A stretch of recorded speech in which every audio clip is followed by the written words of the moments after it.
के गांव मनेंद्र विधानसभा क्षेत्र अवसर मिले। ये महत्वपूर्ण चुनाव जिनमें भारतीय जनता पार्टी की तरफ से कमल निशान की तरफ से डॉक्टर रमन के प्रत्याशी नरेंद्र मोदी के प्रत्याशी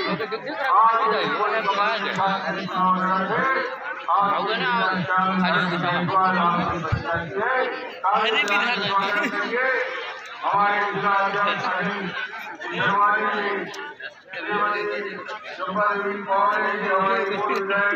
मुकेश जायसवाल जी और पांडे जी, जनार्दन साहू जी, जिला पंचायत अध्यक्ष